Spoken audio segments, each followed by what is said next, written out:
ये प्रोसेस चालू होती है फीमेल में बर्थ के पहले। कैसे कैसे चेंजेस आते हैं, जर्मिनल सेल्स या जर्म सेल्स कहा जाता है। उगोनिया will grow in size.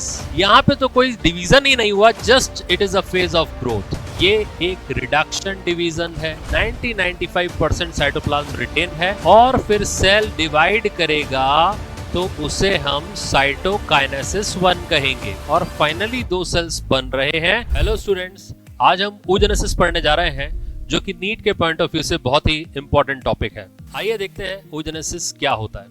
oogenesis is the development of egg. Female में एग या ओवम का डेवलपमेंट oogenesis कहलाता है। ये प्रोसेस चालू होती है फीमेल में बर्थ के पहले और पोस्ट बर्थ कंटिन्यू रहती है। कैसे कैसे चेंजेस आते हैं ये बाद के वीडियोस में देखेंगे, पर इस oogenesis की प्रोसेस में क्या स्टेप्स है वो हम अभी देख रहे हैं। oogenesis में ओवरी की लाइनिंग में सिंपल क्यूबॉइडल एपिथेलिया सेल्स होते हैं जिन्हें जर्मिनल सेल्स या जर्म सेल्स कहा जाता है। ये सिंपल क्यूबॉइडल एपिथेलिया से बने हैं। ये माइटोटिक डिवीजन्स करेंगे और माइटोटिक डिवीजन के बाद जो सेल अंदर की तरफ कॉर्टेक्स में आते जाएंगे उन्हें हम कहेंगे उगोनिया। Oogonia will grow in size and now it is termed as primary oocyte. अभी तक जितने भी सेल्स थे वो सभी डिप्लॉयड हैं। कैसे हैं? डिप्लॉयड।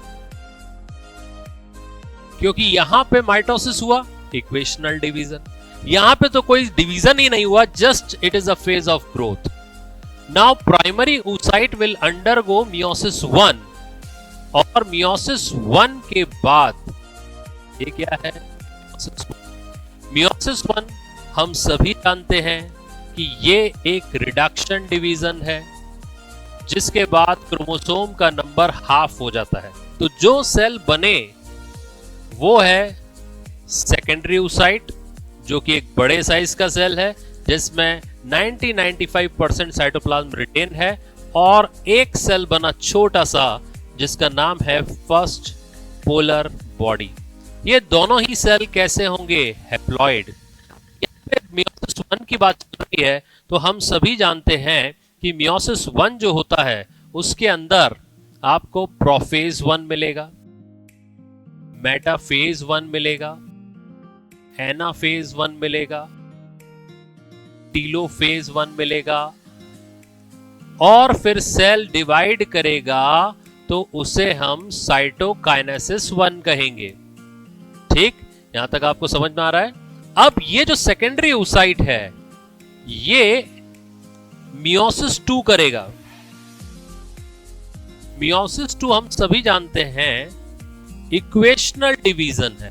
कैसा है? इक्वेशनल डिवीजन, मतलब क्रोमोसोम का नंबर जितना यहां पर होगा उसके डिसेंडेंट्स में भी उतना ही होगा। नाउ इधर क्या होगा? प्रोफेज 2, मेटाफेज 2, एनाफेज 2, टीलोफेज 2, जिसके बाद ये सेल 2 पार्ट्स में बटेगा जिसे साइटोकाइनेसिस 2 कहा जाएगा और फाइनली 2 सेल्स बन रहे हैं। सेम पैटर्न, अनइक्वल डिवीजन, बड़ा सेल और एक छोटा सेल।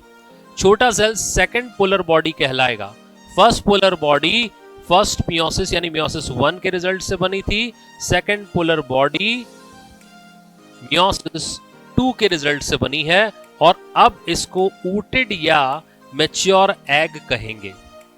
इस पूरी प्रोसेस में जो सबसे पहला फेज आपको दिख रहा है ये वाला, इसे हम कहते हैं phase of multiplication. Phase of multiplication जो है ये सबसे पहला फेज है और ये किसके थ्रू हो रहा है? कौन सा सेल डिवीजन है? ये माइटोसिस के थ्रू हो रहा है। फिर अगला फेज आता है that is growth. Phase of growth में कोई सेल डिवीजन इन्वॉल्व नहीं है।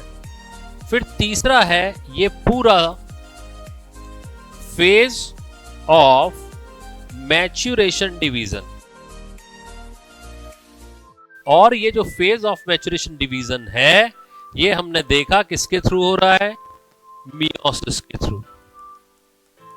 ठीक, तो ये पूरी सीक्वेंस है, ये पूरा oogenesis का। अब इंपॉर्टेंट पॉइंट्स या क्वेश्चंस इस oogenesis से क्या क्या बनते हैं उसको एक बार समझ लेते हैं। पहली चीज, जर्म सेल, वो दिख रहा है जर्म सेल, इसकी इपिथीलिया कैसी होगी, सिंपल क्यूबॉइडल इपिथीलिया। तो जर्म सेल की इपिथीलिया होती है सिंपल क्यूबॉइडल इपिथीलिया, ये पहली बात ध्यान में रखनी है। दूसरा, जर्म सेल उगोनिया बनाता है माइटोसिस से।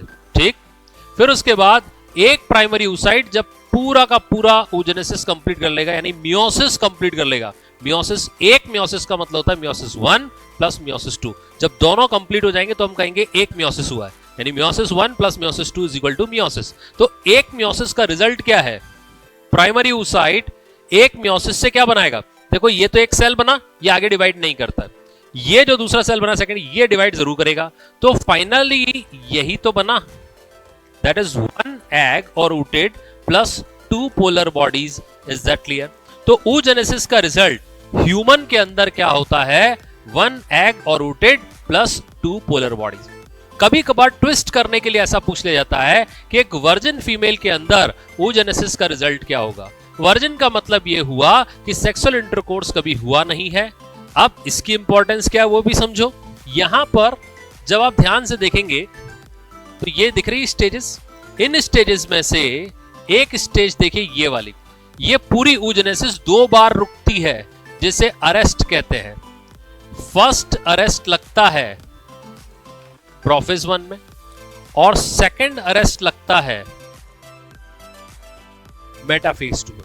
आप बड़े आसानी से याद रख सकते हैं फर्स्ट अरेस्ट कब लगेगा, फर्स्ट के फर्स्ट में, यानी मियोसिस 1 की पहली स्टेज में, दैट इज प्रोफेज 1। और सेकंड कब लगेगा, सेकंड के सेकंड में। Is that clear? तो ये अरेस्ट कब ओवरकम होता है, ये हर मेंस्ट्रुअल साइकिल में कुछ एग्स के लिए ओवरकम होता है। लगेगा कब, बर्थ के पहले, यानी बर्थ के पहले लग जाएगा सभी में, लेकिन हर मेंस्ट्रुअल साइकिल जब प्यूबर्टी स्टार्ट होगी तो हर मेंस्ट्रुअल साइकिल में कुछ एग्स के लिए ये ओवरकम होगा, कुछ प्राइमरी oocytes इसको ओवरकम करके मियोसिस 1 कंप्लीट करेंगे।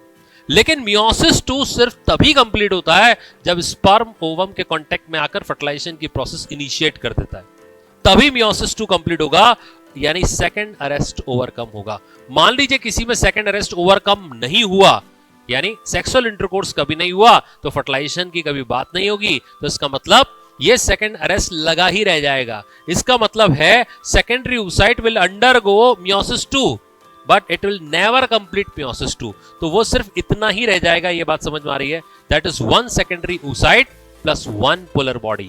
तो यदि ह्यूमन की बात करें, क्योंकि second first polar body divide नहीं करती है, तो टोटल कितनी पोलर बॉडीज बनती है, 2। और एक वर्जिन फीमेल बोला जाएगा तो पोलर बॉडी का नंबर कितना होगा, 1, क्योंकि ये आगे डिवाइड ही नहीं करेगा ताकि एक और पोलर बॉडी बन सके।